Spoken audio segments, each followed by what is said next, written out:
I went from a show up red. I'm going to make you extra red. We got a dope compliment. Oh, yeah? Yeah, I had a client call me. And she's grandmother of clients that I've lived with, family member, people, and everything. She's grandma, right? Yeah. So she listened to it, and she was like, you guys just changed my life. Wow. Yeah, like, you guys made me think about things I'd never thought about. And I was like, well, that's exactly what we're trying to do. Yeah. So it was a dope compliment. I thought it was really cool. She was really touched and motivated and really enjoyed her talking this out of me. I'm just curious, as a lobster. What a lobster feels? Does a lobster feel extrovert or introvert? I mean, a little bit of both because they have that shell around them. It's predetermined. So the shell's like, introvert. The shell's like, stay away from me. Yeah, that's true. But is it stay away from me or protect me? Protect me. Do you think it's lobsters, stay away? I think the pinchers are stay away. There's a lot of stay away with the lobster. You got the hard shell. You got the pinchers. The little antenna things, the little too. beady eyes. The little eyes are weird. Like, they can see crazy what directions. are you an insect?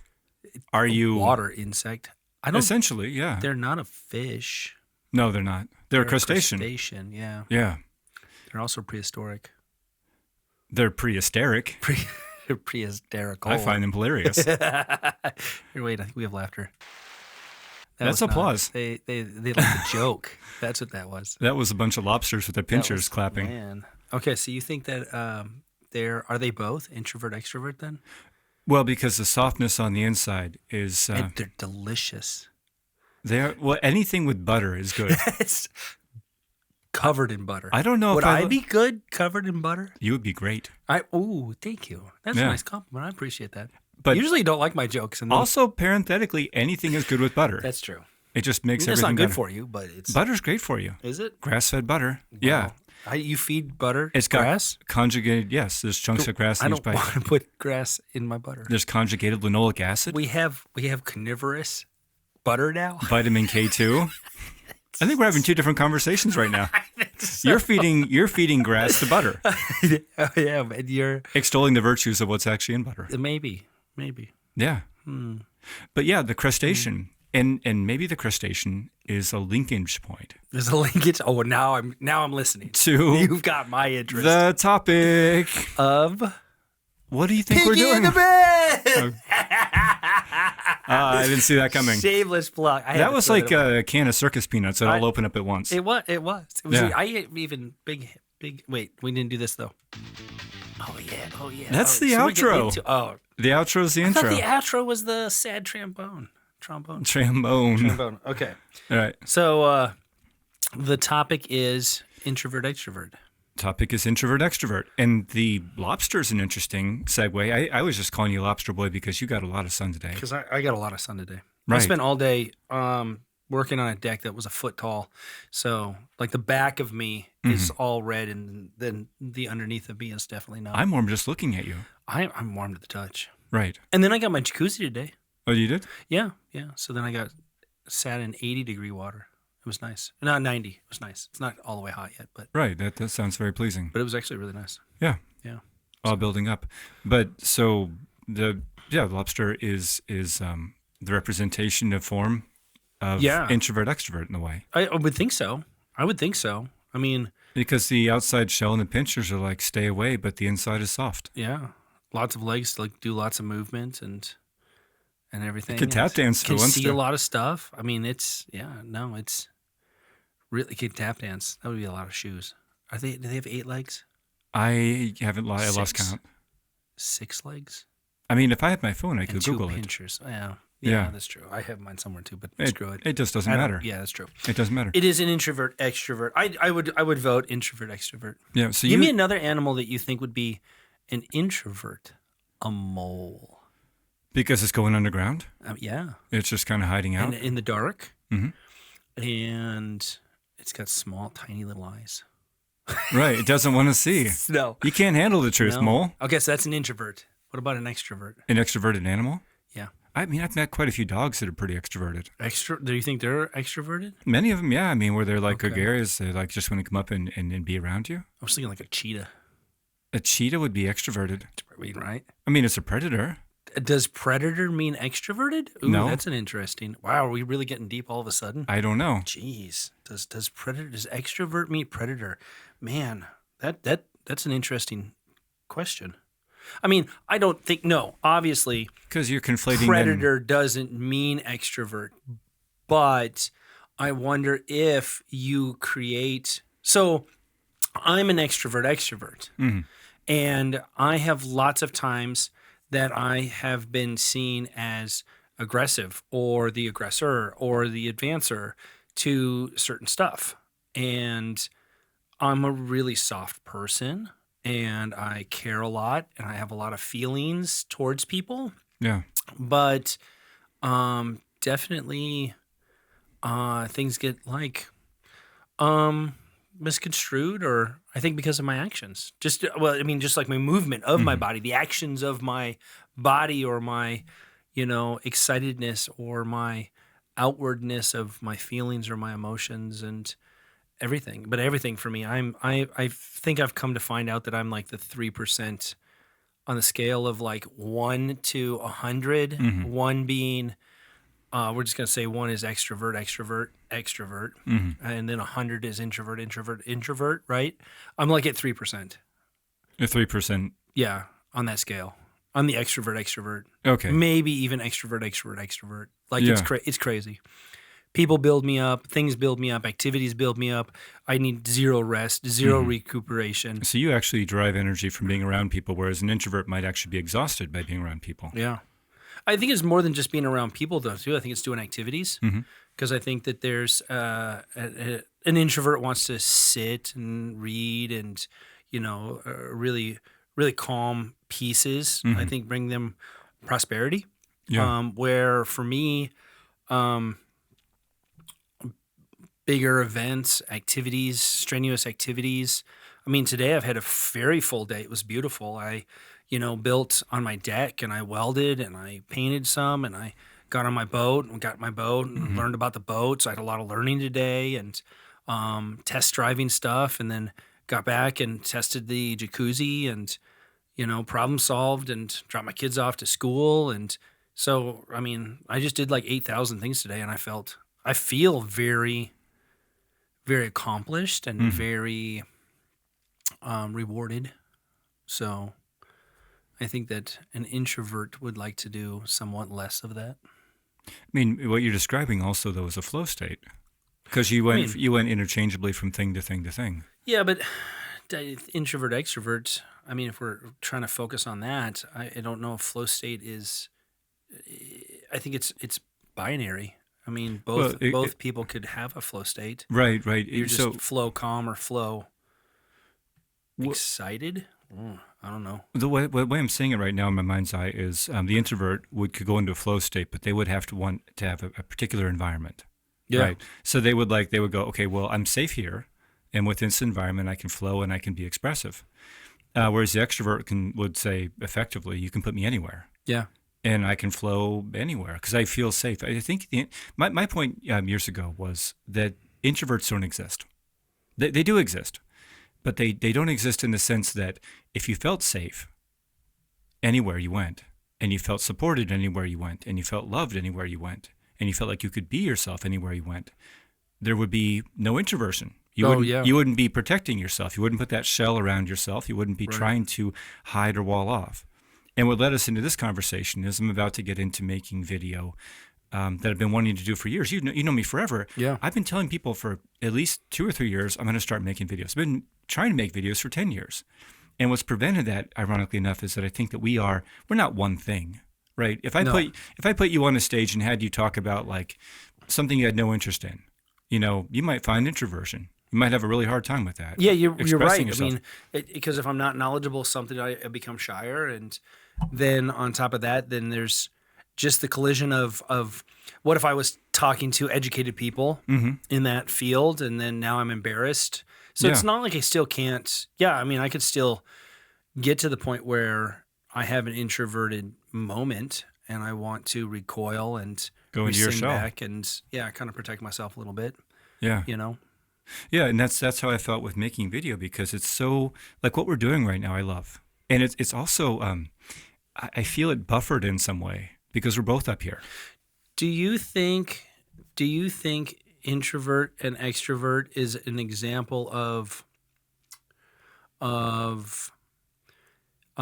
safety zones? Yeah, I absolutely do. So like the more introverted you are, the more things are potentially scary, and the more extroverted you are, the more you're willing to just throw that to the side and When we look at yourself, this let's is just rock and roll. we are the perfect example of it. Because right? what are you? You didn't say that. As far as where I identify? Yeah, what do you think that you are? Well, so let's gradiate it for a second. Not where I am right now, but you've known me for what, 20? You know me for most of my life. Oh yeah, no, it's been Right. 20 plus years. So I had a nervous breakdown about 10 or 11 years ago, and at that point I was an extreme introvert. Yeah. Everything. You weren't everything- even coming out of the house. No. Yeah. Everything scared me. I was afraid to leave my house. I was afraid to drive in a car. I was afraid to get on an airplane. So you might have been like the 3% on the introvert side. Yeah. And I had done Myers-Briggs like a year or two before, and I was right in the center of introversion, extroversion. I love being around people, love talking to people, but I started developing panic attacks and anxiety. Yeah. And then I started to see everything as a threat. So where I am now, I would say that where I'm at now is probably more 95% extroverted and 5% or 10% introverted. And where I'm introverted is like what you just said. Put me on stage in something where I can talk about and I know it. I feel no worries whatsoever. Yeah.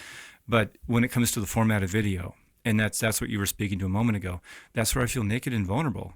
Because the way of the internet, the way of that echo chamber, that stream is, as you put something out there, you're naked and vulnerable, and then people put out their comments and attack you. Right. And there's the inner child inside of me that I'm still healing. That part of me that like maybe got bullied when I was in school. And it's like what I'm realizing the last couple of weeks is like there's this programming inside of me that says, don't put yourself out there.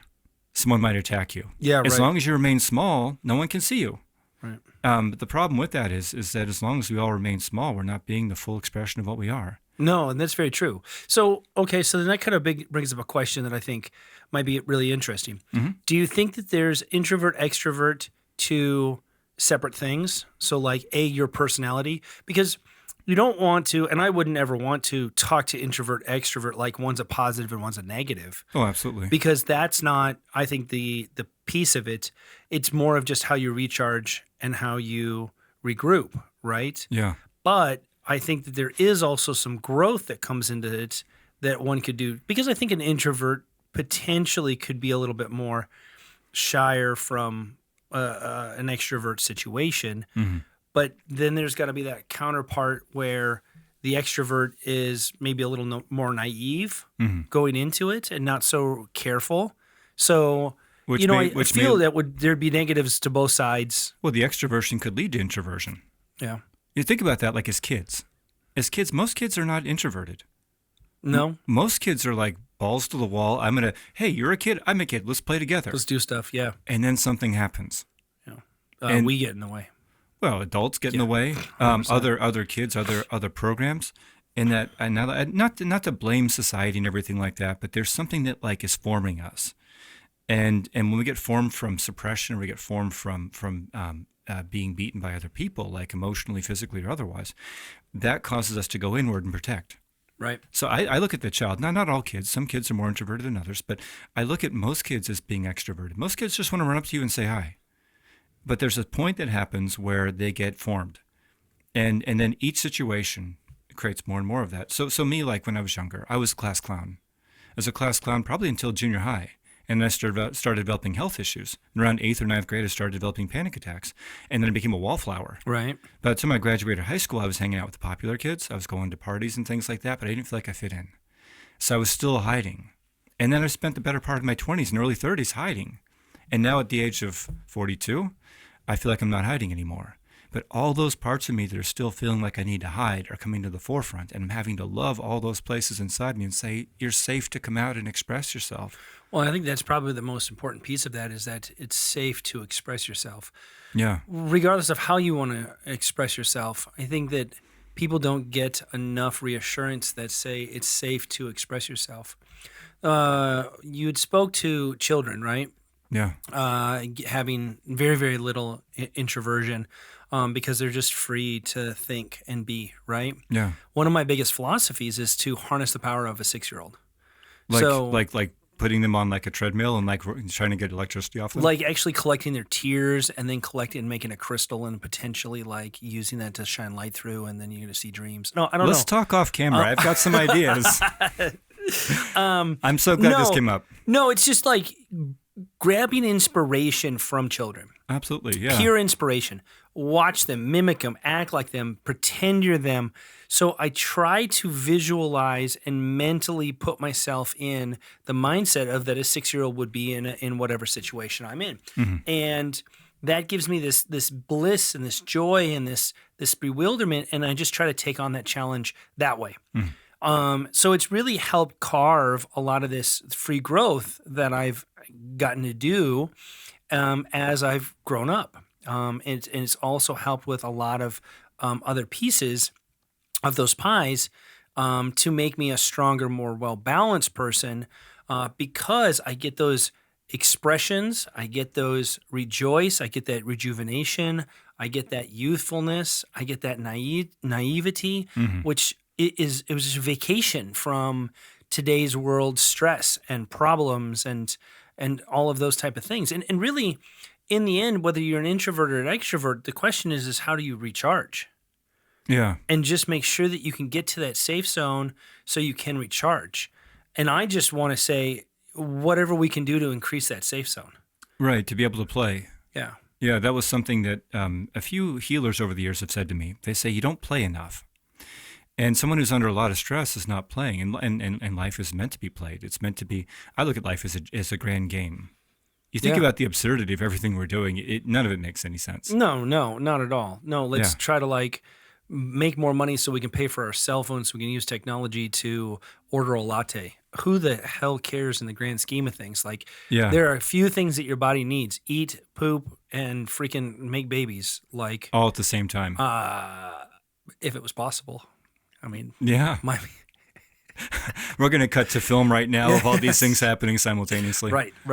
No, but slideshow. This brought up an interesting point. Explosion. It would make sound. Right. That'd make a lot of sound all at once. It would. I'm going That'd to be kind of a scream. cue all those sounds. No, they brought up something. It was a story that somebody told me a while ago, and I guess a country song was actually derived from this as well. I think a country song. I don't listen to country, but a friend of mine was like, "Yeah, you're describing a country song that Garth Brooks had sang." Apparently. Okay. Here's Garth Brooks. Not to digress, but the story was this: there is a wealthy man who goes to an island, and on that island he finds a great fisherman. And you're just waiting to laugh. I mean, there's going to be a country punchline in it, I'm sure, but no, there's no country punchline. So the wealthy man goes to this island and meets with this. Not specifically for that, but he meets a great fisherman, and the fisherman shows him the best fishing spots. And the wealthy man begins to think like a businessman. He says, well, gosh, I mean, you know all the best fishing spots. You could hire people, and you could bring tourists here, and you could show them the best fishing spots, and you could probably even make money off all the fish that you're catching. And then from that, you could buy an expensive house, and you can get all these different things. And the fisherman said, well, why would I do that? And the wealthy man said, well, if you build all these things and you get all this, you'll have all this freedom to do whatever you want. You could go anywhere you want. You could do whatever you want. And the fisherman said, I'm already doing that now. Yeah. Actually, what's really funny is that story is a conundrum that I face a lot myself. Because I am a builder and I am full of energy and I like to be doing, right? But all I seem to do is create more projects for myself sometimes. Yeah. So taking the break to go relax, taking the break to shut down almost becomes its own fear for me in itself, is for the ability to stop. And even my movement, when I sit still long enough, when I don't go, my body hurts. If I don't stop and I keep moving, I don't hurt. Yeah. So I don't stop. You're in perpetual motion almost all the time. Easy philosophy, right? Right. Don't do something that hurts. Okay, I won't stop. Yeah. So like it's an interesting aspect because the question, the identifier that you would want to do is identify your happiness. Because both of those two people could be happy. Oh, absolutely. If making business models and doing those types of things is your jam, then jam away, man. Let's make some peanut butter and jam and let's spread it all over everybody. Yeah. Right? And it's going to take over the butter is what that will do. Oh, man, that sucks. Yeah, peanut butter and no, that will not go good on a lobster. But it'll crowd out the grass that's in the butter. It's grass-fed peanut butter. Yeah, I only eat free-range peanuts. I will not eat CAFO, centralized animal feed operation peanuts. You're not going to do it. I won't do it. No free. What you enjoy the free-range strawberries? That's all I will touch. They're bountiful. I want to make sure that they were treated humanely. That's it's important. Yeah. You gotta go up and compliment them every day. We're on so many topics right now because I just want to jump off into the consciousness of our food and how what we put in our body actually affects our frequency. But let's stay on topic with introvert, extrovert. Is the strawberry an introvert or an extrovert then? When I eat it, it's introverted because it's inside my stomach. Introverted. Right. But then after a few hours, it's extroverted. It's extroverted. See, there we go. It's both two. Look at extruded. that. Who knew that a strawberry was so diverse? Extruded. Yes. It's the circle of life. No longer looks like a strawberry at that point. I mean, it kind of like peanut butter. And I won't be eating peanut butter for days now. Oh my God. I probably put a terrible visual in lots of people. Sorry for everybody who saw that. Or for anybody who's eating peanut butter and strawberries right now. Peanut butters and strawberries right now. It's like half the population. Yes. Yeah.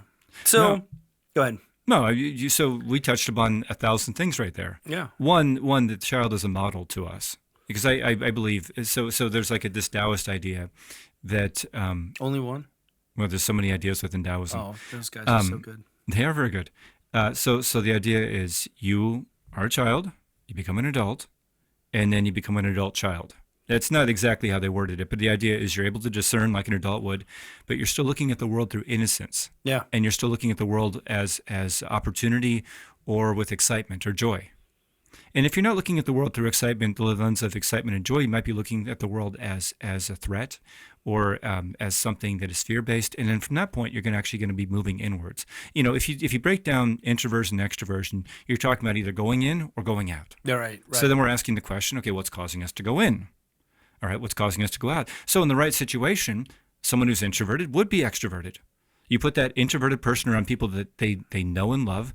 You think about that with your D&D crowd. Well, and then on top of it, then you put the extrovert in the wrong scenario and they become introverted. Exactly. Yeah. So they're not fixed in space. What they are is comfortable within their environment or not comfortable within their environment. Yeah. So the question is, why are they comfortable or not comfortable?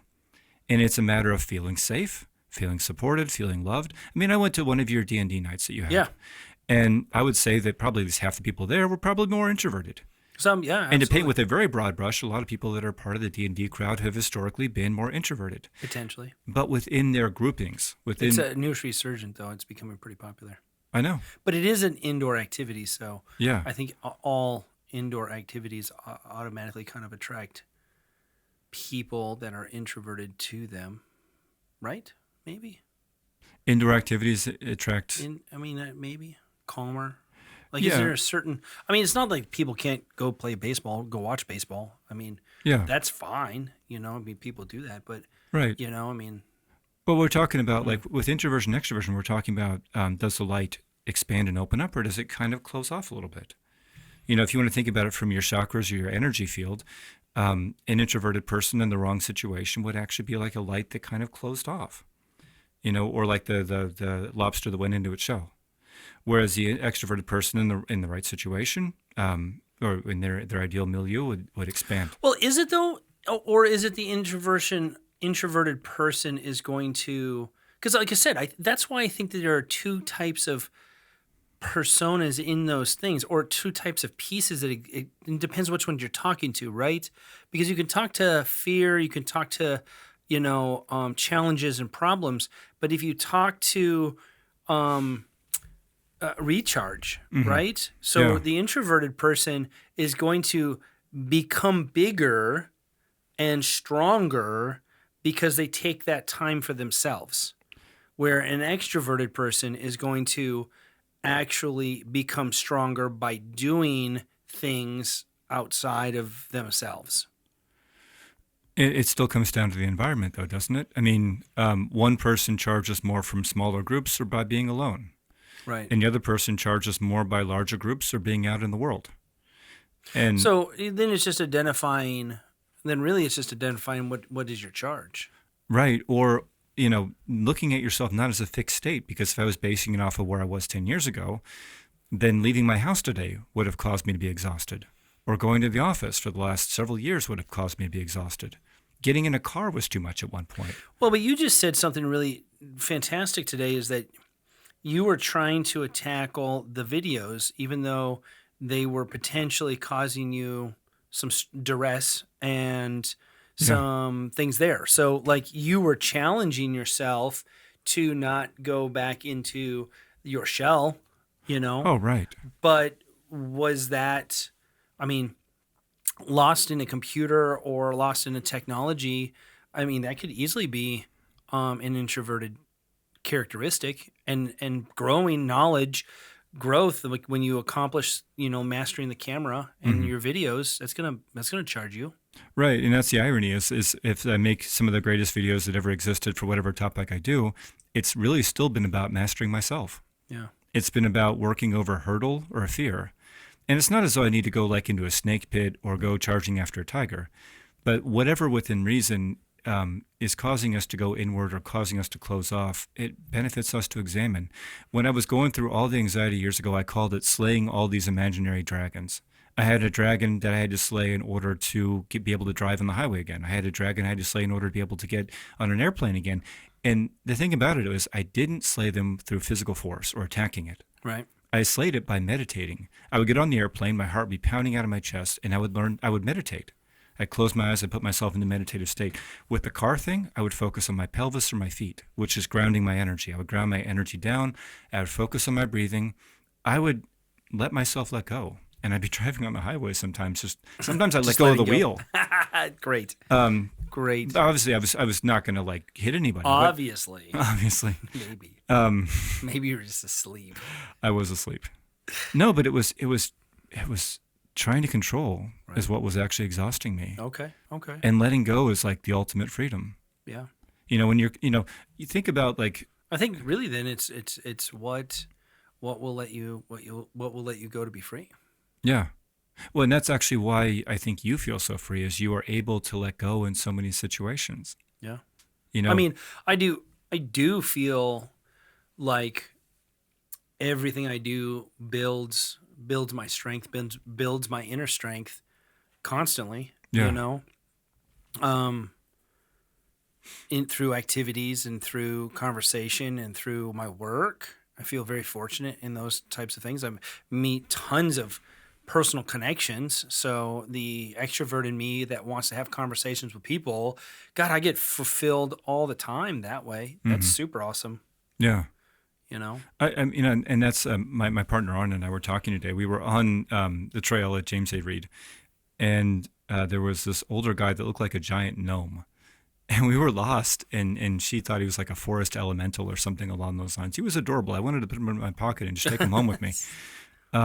But he gave us directions back because we had gotten lost. And I just wanted to give him a hug. Just so many people that I see, and you get to kind of like glimpse the world through their eyes. You get a chance to do this with your work. Oh, yeah. And I love people so much. Yeah. And I love the spectrum that we are. I have a lot of people that would come to me that are either introverted or extroverted, but they all present the same way by and large because they feel comfortable. And Right. I think if we lived in a world where we were more supportive to each other and more compassionate to each other. I would like to talk about that a lot because I think that's really the biggest key is the support. Because like I had said way earlier, right? It does being extroverted inherently make me a predator, because I'm so active and so moving. And really it's just supporting the people that you don't understand, supporting the people that are doing the things you're not doing. Because everybody has to have a piece of the puzzle, right? You are a piece of the puzzle. The puzzle works because all of us work together. Right. And shaming people, shutting people down, telling people to stop being the way they are is a negative approach. And embracing them and finding their uniqueness and giving it power so that uniqueness can fulfill them, which then can fulfill the system or fulfill everybody else. And so now you are actually gaining momentum, gaining power, gaining growth through each one of our talents. And our talents come in different ways. My talent just happens to be doing a lot of different stuff, you know, and where people constantly tell me, sit down, James, sit down. You're not having any fun. You're just crazy. Like I was doing a big music festival, and we had all kinds of things. And I was doing things from like chopping wood, and because the fire pit was out of wood, to fixing propane gases, to making sure the pool was clean, making sure the music sound was right, DJs were switching, and I was going and going and going, and everybody was like, James, sit down, relax. And I'm like, when it was all done and said, I thought about that, and I go, I actually was relaxed. I was relaxed during the whole thing. That is my relax. And if I wasn't that way, we would have had no fire. We would have had no warmth. There would have been problems with the music. The pool would have been dirty. And these things would have gone to the wayside, and we would have had less of a fun time. So instead of critiquing the way I do that, appreciate the way I do that and commend me. Give me that pat on the back saying, James, you're doing a good job. I'm proud of you. Yeah. Because you're not being supportive. You think I need to be like you. We all think that everybody needs to be like them. And that's not right. Not okay at all. I don't want to be an introvert. I don't ever want to be an introvert. Don't make me an introvert. That doesn't sound fun to me. Now, I think that an introvert could say the same exact thing to me and could say, I don't want to be like James. Right. That's fucking insane because it's insane. I wouldn't recommend anybody to be me because it's insane, Well, so I don't know. I think we should appreciate those values in one another so much more and say thank you for being the best of you. Right, because it shows the color and complexity of the world. Yeah. If we're all doing the same thing, the world would be very mundane. I always tell people, like, when they get really political, is you only have a political position because somebody has an opposition. Yeah. If they didn't have an opposition, there'd be nothing to oppose. Right. So you have a position, they have a position. You guys are coloring each other's narratives. You guys are seeing the world through your own lens, and that's perfectly fine. But you take that same extrovert, you put them in maybe a soiree or something like that, or well, take me and put me in a cubicle and make me, shuffle paperwork for 10 hours a day. Right. And sure, I'll get it done. It's not like I can't do that. But that would maybe lead to introversion. I would absolutely not enjoy myself. Yeah. I absolutely not enjoy. I want to be physically doing something. All of the jobs I have using my body in different ways. Sitting down for hours, just sitting in the car driving to work sometimes hurts and doesn't feel good. So I couldn't imagine what a day in the cubicle world would feel like. And for some people, they love it. And they need it. I do have some really beautiful clients. And some of them, it's really funny. They thrive on the cubicle world, and they do a really good job there. And then what's really interesting is that I've got one who actually enjoys the simplicity of it, but doesn't like the sitting part. So like even just her sitting in, she sat all day at work, and then even just sitting in my chair, she is like vibrating and can't like stop tapping her foot because she just has so much energy. So even though the environment is positive to her and she really enjoys it, and she gets a lot of, because it's a calm environment, she can control it. She really enjoys having the regular system involved, right? But she's just got this vibration in her that just always wants to get out, and it's so cute to see her come in and sit there and vibrate in the chair. Yeah, you've got a vibrating patient. Yeah. Yeah. So with the introvert extrovert, it's like, I think it gets into, like, I was thinking as a tangent, that 40% of Americans, at least 40% of Americans, identify as having anxiety. And if you have anxiety, you likely have depression as well. They go hand in hand. Now, I think an issue I have with the medical model is we just identify somebody, we go label them, you have anxiety, you have depression, as though it's a fixed state. again, it's environmentally induced. There's something about the environment that's driving it. A lot of introverts would fall into the category of having anxiety. If you were to overlap the two, you would find a lot of introverts. Okay. A lot of introverts have anxiety. Otherwise, they would be extroverted, right? Otherwise, they would feel comfortable being in certain environments, certain situations. So I think to your point, to expect an introvert to be extroverted is not fair. But also to paint them as an introvert in the way that they're expressing themselves within that environment is also missing another point. And the point it's missing is, why are they so uncomfortable? Why do they have anxiety? Why do they have depression?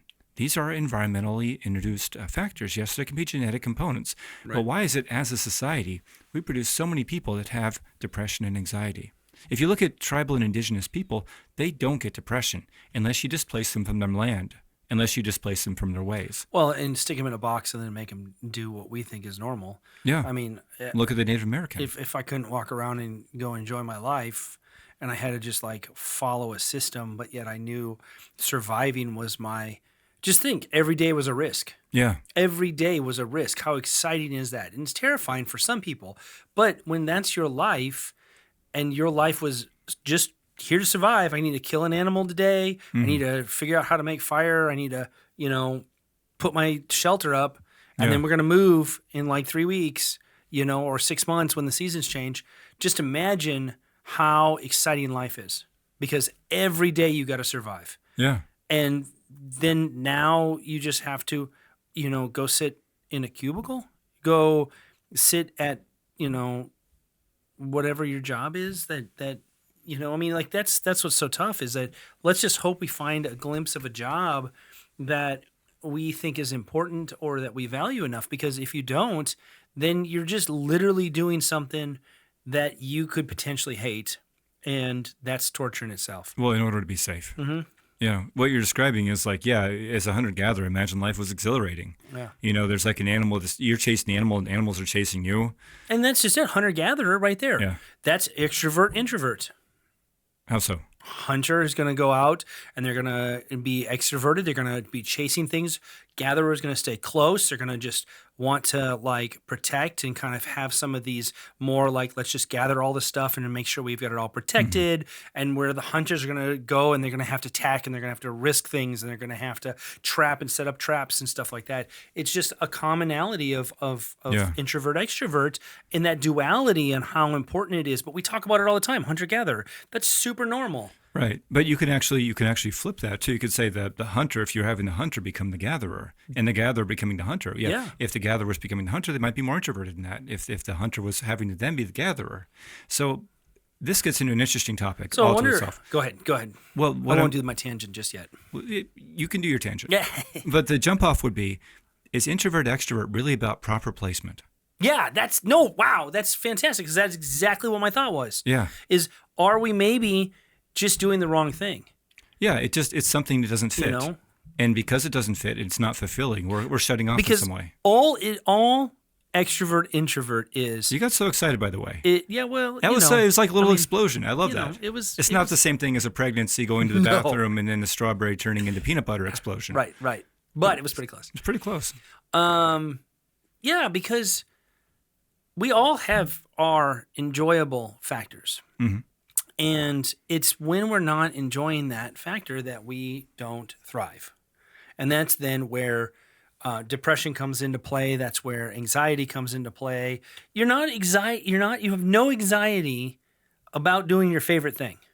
Not really, no. You have no depression about doing your favorite thing. Mm-hmm. You have depression because you're doing something you dislike. Change the system. And it's the same thing with stress. Yes. I always tell patients when they come in, I'm like, if going to the beach with your family was stressful, you wouldn't want to go. You know, but the thing is, how we identify, how we assign stress is something that's built into us, right? We've created that connection within us in some way. So with the introvert, they have a stress around something they don't want to do, or somewhere where they don't want to be placed. Now, going back to the video component and me putting myself in front of the video, something I want to do. There's 90% of me that's yes, this is what I feel like I want to share information with people. Right. And there's 10% of me who's hidden 10 years ago. And it still feels unsafe with putting myself out there. So I've been taking micro steps. This has been a step doing podcast. I do a guided meditation as a live stream. I'm putting myself into different placements, but every time I'm able to expand more and more, the stress goes away. Because all of a sudden I realize there was no fear. There was nothing for me to be afraid of. Right. I'm still alive. Yeah. And yeah. anybody who may or may not like this, I love them all the same. This is actually just something I want to do because I feel alive. This is me hunting or gathering. Right. This is me doing something that is a little bit risky, but pretty exciting because we're living life. Yeah. I mean, and for myself, even this is stepping outside of my box. Yeah. And not only doing that, but then offering your thoughts up for a critique. I mean, people can judge this as they want. I mean, thank goodness the feedback we've been getting has been positive because that helps kind of fuel the fire there for a little bit. But I'm sure there's someone who goes like, "This is garbage." Right. I keep a cyanide pill in my cheek at all times. Just in case. Right. And because the feedback's been so positive, I haven't bit down once. I almost bit down the other day, but then they said, "No, I'm just kidding." And I was like, "All right, good. I don't have to chew that cyanide pill." Nice. That's so good. Yeah. Like a CIA agent.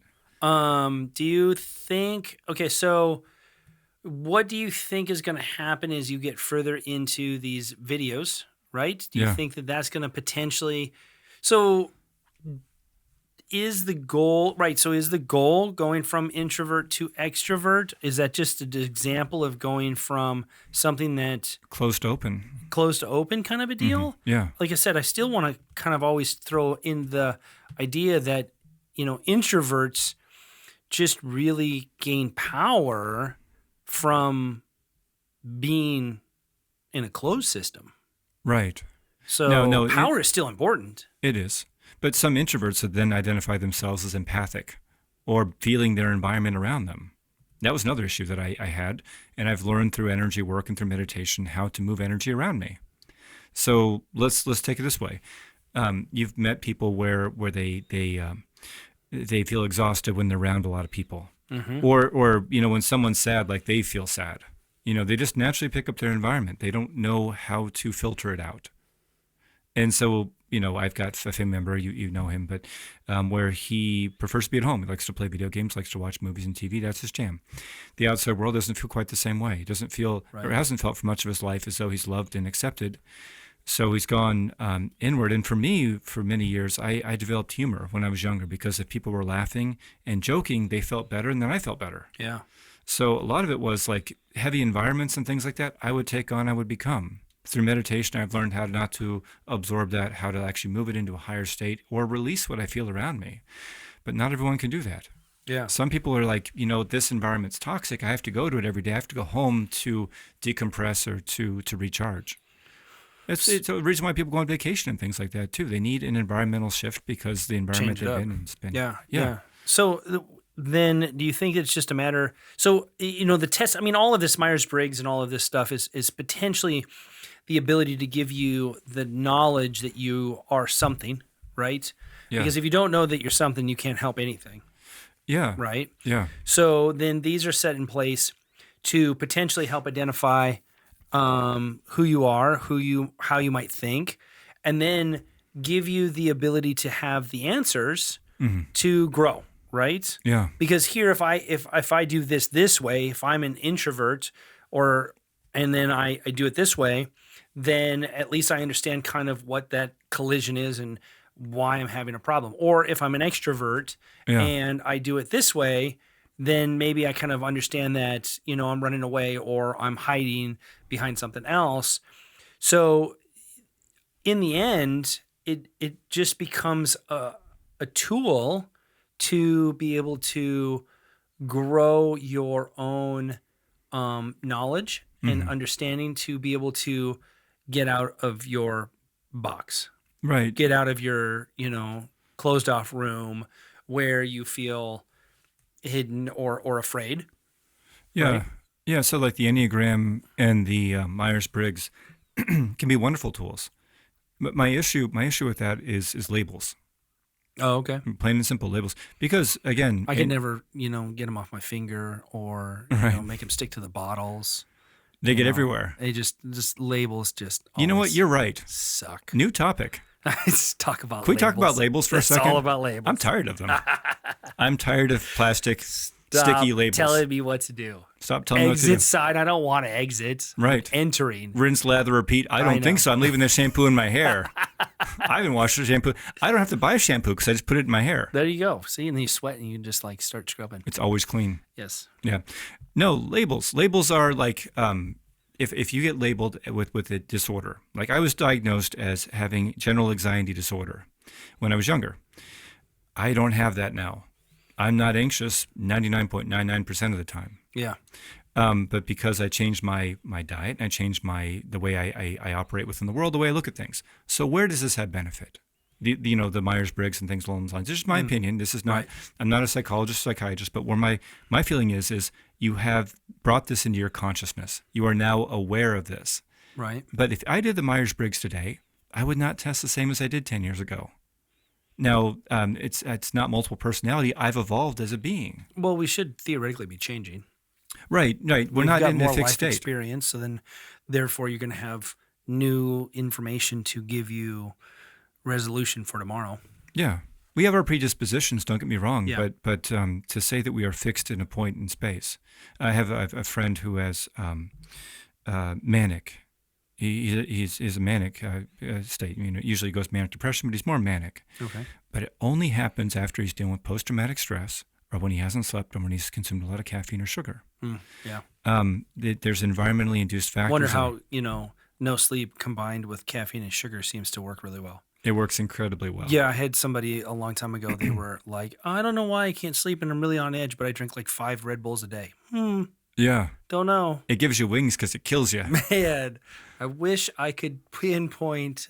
Oh, how many 6 Red Bulls today? No, you're gonna be fine tomorrow. It's fine. Just inject that into your femoral artery. Yeah, and we like to ignore what we're doing to ourselves, and that's the biggest collision that there is. Just because I want to do it. Oh, hey, I'm not a drug addict. I can do cocaine. Cocaine's awesome. This is wonderful. I've got it under control. Yeah. Oh, wait, but now I feel like shit next day or whatever. I mean, no, you just got to call out what you're doing. Man, don't do that, because if you do that, you're going to have a negative response, and that negative response you're going to have to respond to. Yeah. You're going to have to repair yourself. You're going to have to figure out how to – and if you – I think it would be one thing if you don't like the negatives that are coming with, and you can handle your life and everything is going really well, which I don't think a lot of us, necessarily do it really super great, but then you can have more freedom. But if you're finding challenges, you got to look at what the system is and what you're putting in it. And it all starts with consciousness. Yeah. And you had touched upon a really good point there, which was maybe keeping busy all the time is a way not to focus on something internally. Yeah, 100% and the extrovert sometimes might find themselves out in the world. I have a lot of people I work with where they busy themselves. I mean, that's a repair aspect for me all the time. Yeah, I'll go do work, or I'll bury myself in if I'm depressed or if I'm having a bad day. Mm-hmm. I'll go out and go do something, and then I'll start repairing myself just by that. Yeah, absolutely. Yeah, and it makes sense to move and to be active. We talked about this before, but water that's stagnant you wouldn't drink within right. nature. Yeah. Yeah, no, it wouldn't be good at all. You had a long day. Oh, man, it's kind of catching up. I'm going to tell you what I'm going to do. I'm going to go to sleep. After this? Going to happen, yeah. Yeah, it's bringing the energy tonight. Caffeine doesn't mean shit. I've got Red Bull in my car. It wouldn't change. I'd go right to sleep. Okay. You work your body so tired, you fall asleep. Make some phone calls to get you some cocaine as well. I would still fall asleep, I think. Okay, Red Bull and cocaine. Right, it's perfect. Yeah. I'll be editing all of this out. What kind of wings does that give you? Red Bull and cocaine? I think it just buries you. It's just instant death. I bet somebody has definitely done that. I know a couple people, I think, that have definitely done that. And I'm sure they would be like, it gives me wings with turbo power and jet engine. I'm like, wow, that just sounds like I'm going to explode up in the first place. Right. But it all... You light a match wrong, it's all gone. It all limits, it all graduates. I used to drink a pot of coffee a day. Okay. So let's talk about environmentally induced factors. When I had my greatest anxiety, it's going to sound shocking, but I didn't sleep enough. I worked way too much. I drank a pot of coffee a day, and I didn't eat well. Yeah. And then for me to get better, I quit drinking coffee. I started meditating. I started eating healthy. I cultivated better relationships. I started moving into patterns where I was really serving and enjoying life. Right. It's always challenging to identify the environments that are causing you the pain because, like you had said, you were working too much. Well, we work to pay our bills. We pay our bills because we have to work, and it's its own cycle, right? Mm-hmm. Maybe you just bought too much shit. Don't say that to anybody. Don't say that you live in too big of a house because heavens forbid you're not making enough money and you're working too much because you live in too big of a house. Maybe you just live in too big of a house. Maybe you just drive too nice of a car. It doesn't matter how much money you're making, but if really doing more of the things you enjoy is going to make you happy, then do more of the things you enjoy and make a little less money. Yeah. And have a little less of a house and have a little smaller of a car or a little older of a car. Like, you don't got to buy a brand new car every single year. You can buy a 2-year-old car and you'd save so much more money, right? Yeah. So a lot of the problems that we face, we don't want to face ourselves because then you would have to change something. Right. We don't want to bring it into our consciousness, into our awareness. And but once you do, everything begins to change. It does. So if there's a take home from any of this stuff that we're talking about, and we've had, I think, about 10 discussions in one. I mean, I think we're good at this, though. We're really good at, yeah. We're good at having lots of tangents that all land on lobsters and butter. Right. Oh man, I'm so hungry now. Right. But it's Red about Lobster. Here I come. Is that the name? Is that the theme made song? it up. I think they're the new sponsor. Red Lobsters. Yep, Red Lobster's the new sponsor. You know what I used to call them? I used to call them brown tank rat. Those lobsters did not look healthy. There was no red in them at all. No, they were not in there. I think they're red when they're alive. I think it depends on what you feed them. Like shrimp are pink because of what they're fed. Flamingos are pink because of what they eat. But salmon, because flamingos eat shrimp. Right. And then it's they're helpful. pink. Yeah. Yeah. Yeah. Yeah, it depends upon what. So if you ate blueberries, actually, you know what? You were orange one time. From drinking so much carrot juice. So much carrots. You were so orange. I was just telling the story the other day. I used to drink 25 pounds of carrot. I would juice 25 pounds of carrots a week. That's crazy. And I came in to get a haircut from you, and you said, "Do you have jaundice?" Yes. And I said, "No, I just drink a lot of carrots." And you're like, "That doesn't look healthy." And I'm like, I started. Boom, something changed. I had a whole song. I go oompa loompa do.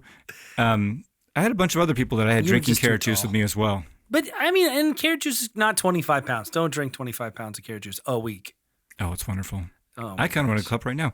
No, so it all comes Put a down little to lemongrass in it. That lemongrass has got a kick to it. God, I love lemongrass. I wouldn't do 25 pounds of lemongrass. That would be a lot of lemongrass. But a carrot lemongrass, That does sound good right now. it'd be refreshing, I think. Yeah, along with some lobster and butter. Yeah, lobster. Ooh, this is a good. Okay, Red Lobster, here we go. We're giving you ideas. I'm never eating there. This is. But do we have to eat there if they sponsor us? They could give me $1 million and I wouldn't eat there. As long as you say their name. I think that they're not going to sponsor me now based on what I've said. Yeah. But if you send lots of people there. That sweet Red Lobster money is gone forever. Way to go. Man. Forever. Don't make me go back to the, QT. You already brought your cup today. No, we're not doing that. I'm just going to start picking new sponsors every time. They're not sponsoring us, but I'm going to pick them. I liked the Camelback last time. Yep. I want that cup back. Okay. Yeah. So it's balance and harmony. Going full circle. It's balance and harmony. And an introvert can be an extrovert depending upon their circumstances or situation. Yeah. But it's environmentally induced and driven. So if you are finding introversion somewhere, stop for a second and ask yourself the question, what am I feeling? What's going on with this environment that makes me feel threatened in some way? Right. Really begin to explore your own inner world and bring consciousness to it. Because I think that's the biggest, it's the question. What are you doing? Yeah. Are you hiding or are you recharging? If you're recharging, no one's going to complain at all. Don't not recharge, but don't hide. Don't hide from things because you think you have to be this system that has been told to you, right? Yeah.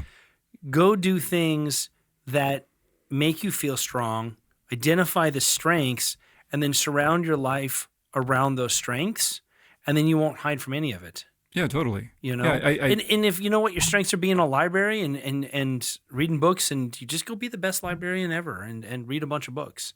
you know? Yeah. And that can be wonderful. But I think the problem is we think we have to be all of these systems that the world is telling us that we have to be, and we forget that we are in control. And all we have to do is be. There's immense power in being. But I like to think of like us as like little rheostats or those dimmable lights. Okay. You know? Rheostats and dimmable lights. Yeah, dimmable lights. Can I be an RGB dimmable light? You can be whatever you want to be. Thank you. I got to change color. You would be neon. I might fuchsia. You would be fuchsia. Fuchsia neon. So if you're living a life where you are suppressed in some way, or you're trying to live based upon someone else's expectations, you're like a light that is completely dim. Okay. And if you're living your truth, which everyone knows, just ask yourself, like for a second, just pause and go, what do I want to be doing that I haven't been doing? Or next time you have an idea that you get really excited about, you go, oh my God, like pay attention to that. The rheostat or the dimmer just became really bright. Right. And then follow that. It's very simple. Like when you stop dimming your light, when you allow yourself, I have a little plate that somebody bought me for my treatment room, and she bought it like the first week I go into my new office, and she said, don't let anybody dim your sparkle. And that's been like a maxim that I've been following. If I'm doing something that's dimming my light, I begin to examine why that might be, bringing consciousness to it, right? And if it's something that I just don't want to be doing anymore, like I have someone I have hired who does my accounting on both sides, in the office and outside. I don't want to do it. They do it for me. It's given me the freedom to do so much more, and they enjoy doing it. Oh my God, mine does too. Holy cow. God, I love accountants. I know. All you accountants out there, I love you. Like you got an extra shout out today. You make the world go round, but we still need to change the tax system. That's true. We are sponsored today by accountants. You make my world go round. I love accountants. Yes. I would eat at that restaurant. Yeah. I would not eat at Brown Tank Rat. No, that's true. Or Red Lobster. But if they gave me $1 million, yeah, I would eat. You better believe it. Red Lobster, so good. So you see, you were bought there. Bought and sold. We could have put the wah, wah.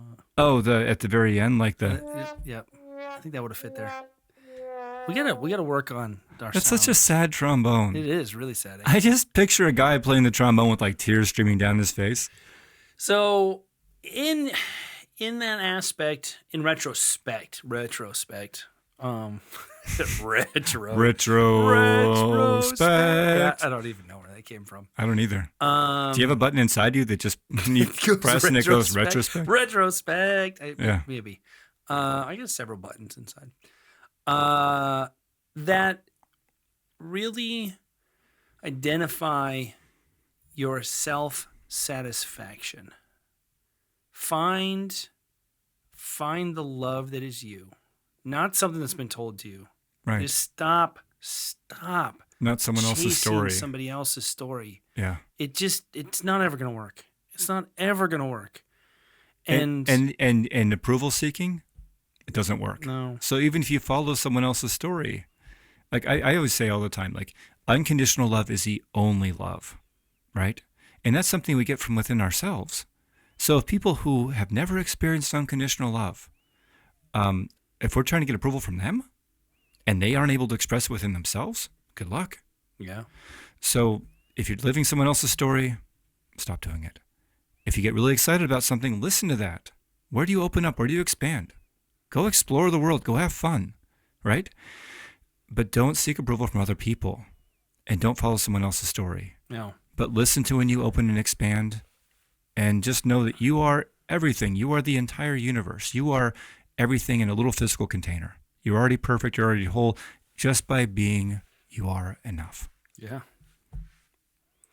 Well said. Thank you.